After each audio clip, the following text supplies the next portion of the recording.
Hi everyone, my name is Maria, and in this video I did a little experiment. For one full week I tried to track all of my tasks, all of my habits, everything, just do a normal weekly spread in a horizontal weekly layout, which was an experiment for me because starting the beginning of 2022 I've been only using vertical layouts. So after I've done that for one week, I also took all of it, all of my tasks and data, and put it in my usual vertical layout. So in this video, I will try to give my, of course, subjective but still feedback on how it felt to switch between the layouts, which one I found more effective, which one less effective, and how I feel now. Do I still want to stick to my vertical layouts, or do I want to switch back to horizontal? Because when I'm saying switch back, I'm saying this because my whole last year, 2021, I was using Hobonichi Weeks, which have not only the horizontal layout but also very small pages comparing to the Sterling Ink Common Planner that I'm using this year. So stay with me if you're interested. Stay with me if you don't know which one to choose, which one would be better for you. I hope that my reflection on this experience will help you figure it out. First, let me mention a few reasons of why I changed from Hobonichi Weeks to Common Planner. First reason is obvious. I wanted a bigger sized planner, but the second reason was actually something that had to do with the change of my activities. So my whole last year, pretty much the whole year, I had one job, relatively stable, a few part-time projects, but it was all very flexible. So I rarely had things that were happening at a specific time, maybe some weekly meetings, but those were not something that I needed to write down in my planner. Because, for example, if on Monday at 10 a.m. we would have a weekly meeting, it would just be automatic, right? Because I would work online, I would open my laptop, and it just will be there. I wouldn't need to write it down into my planner.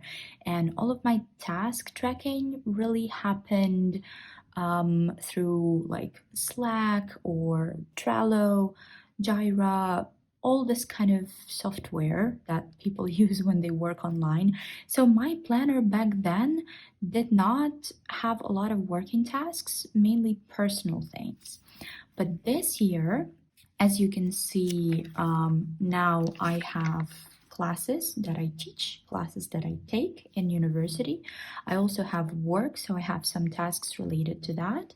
And even if you look back at the beginning of the year, it was quite a lot. So I had meetings, I had things that happened at a specific time, I had tasks, and it was all very flexible. It all could change because now I'm studying full time and I'm also doing some freelance work.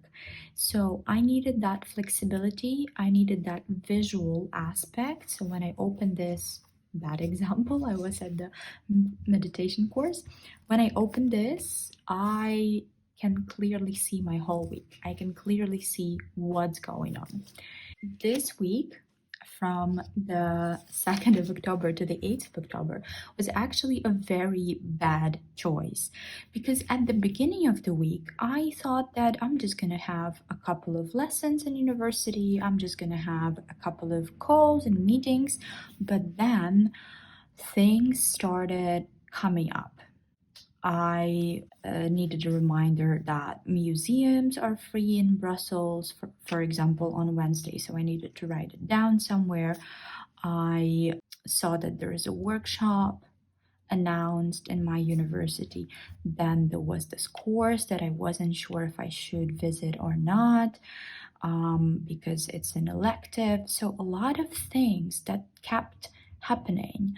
I got the letter from the commune. For those of you who don't know, I also didn't know like a month ago that Brussels is divided into communes, and when you need to do anything with your documents, any kind of registration, you go to that commune building. So that happened. I got a letter, so that's a random thing. So I had many random, unexpected events that came up, like the meeting with a friend, the potluck dinner, the book presentation. So also some of my classes got rescheduled from one time to another. So it was definitely not the best week because this became too overwhelming. That is why when I'm talking about these events, I'm not even looking here because this became overwhelming for me. Let me tell you how I organized, first of all, this week. At the top, I had some of my weekly tasks, something that I need to accomplish by the end of the week. This related to my 12-week year. I have a video if you want to check it out. I'm trying this out, trying this system. So far, it feels like over planning, so I don't really like this pressure and intensivity. So I don't know how I feel about this yet, but all of this has to do with my 12-week planner, 12-week year, sorry, goals. This habit tracker, and these are the habits that I'm tracking. Here we have the days. As you can see, I didn't use a lot of decorations just to keep it like straight to the point. And these would be my tasks. And these would be the scheduled events, so things that happen at a specific time. Also, I have some icons that indicate the trash day because in Brussels you throw your trash away on a specific day. Yep. Laundry cleaning day, and also like sending mail, sending messages to my friends, like staying in touch. So this was my horizontal layout. What worked? Tuesday was very clear. Thursday was very clear. I needed to do the content plan and do the invoices. They got rescheduled and rescheduled again, but those were not that many tasks. While Saturday, for example, where some stuff got canceled, some got rescheduled, some happened on Saturday, then the new tasks came up because I figured that I want to do the assignment research on Saturday, not to postpone it till the next week. So this space became a little bit crowded, as you can see, and it wasn't really clear what I'm supposed to do and when. Same here. So I used the B6 page. This is the page from the Sterling Income Planner, so that's exactly the same size. But here, when first what got scheduled was the potluck, and that was 7:30 p.m. And then I got the letter from the commune. So you see, there is a certain inconsistency. It would be logical if all of this would be just sorted by the time. So first you have classes at 9 a.m., then commune visited 10:30, then English at 12, and then you have the dinner at 7:30. It did not happen because certain things that I was supposed to do in the morning came up throughout the week later than those that I had to do in the evening. So this was a bit messy. Yeah, I don't think I had another example. For example, kickoff. This is something that also started in the morning, but it was squeezed between the two. With the vertical layout, it's a little bit clearer. As you can see, also, I left it very minimalistic because what I usually do whenever I finish the day, I add some stickers, I decorate it. So I will decorate, like add some stuff to this spread just to make it, more colorful, something like that, yeah? But this is the initial weekly spread with only the tasks. Let's see, for example, what happened here was the fact that first this was scheduled, but then if something was rescheduled, I can easily either add a sticker. This is a sticker on top because this did not happen at 9. Or I can just add, because I have a lot of blank space here, I can just add the extra activity so it doesn't mess anything up. And even if I want to add a sticker here, like how do I do that? So to make it less messy, more organized, I really could not come up with the solution. So let's compare. Here I have the same thing. Everything that is in color, those are my scheduled events.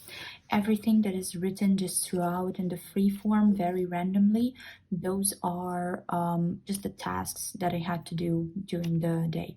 The icons, absolutely the same. As you can see, the trash, laundry, cleaning, mail. I also had the opportunity to add an extra sticker because this was like the most important tasks. So here I could have color coded it. Where is it? Here. But it was just really no space. This is how I organized my weekly spreads last year in Hobonichi Weeks. This is why I'm doing this. But this year it's clearly not working. So weekly goals here, 12-week year situation here, and you see how much blank space I still have. So I still have space for some washi tape and stickers if I want to. If I don't want to, I have some space for extra tasks, extra lists, some notes. So this layout in a current situation works for me better.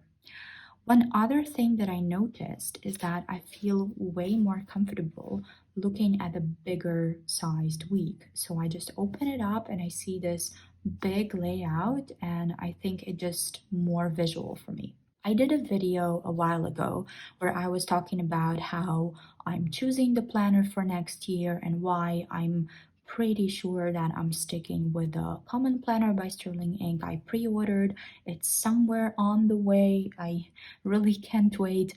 But in that video, I was also discussing the difference between the vertical and the horizontal layout. What I said in that video is that horizontal layout was really perfect for note taking. So when you know that you need to take some notes throughout the day and just write sentences, this works pretty well. Another thing that I said is that it would be very nice if you don't have that many tasks, as you can see on my Tuesday. Tuesday is the perfect example. Or if you want your planner to have a specific purpose. I even showed this little planner that I bought for a couple of euros from like a local dollar store. And it's not perfect, but it's just a super cheap sister of Hobonichi Weeks. And I just want to use it next year for one single purpose, to track everything that has to do with my health, food, workout, taking vitamins, taking pills, like healthcare, mental healthcare, like whatever. So I just want all of that data in one place because I have some personal goals to achieve. I have some habits that I want to track, and it would be just too much info to put it in my main planner. This is something that I would want. And I will not have a lot of things to write every single day, so I will be just taking notes, and this would be perfect. So I think that this horizontal layout is amazing for like one very focused, very specific purpose planner, or if you just don't have much stuff going on. If you are into time blocking, or you just like this Google Calendar or iCal spread like me, I think this is something that would work better. Also, this is just a perfect to-do list space in my point of view. So this is what I said in the video. After the experiment, did I change my mind? Gladly or sadly, I did not. I still think that the biggest advantage of the vertical layout is the organization. You can time block, you can ignore the timeline completely and just write to-do list.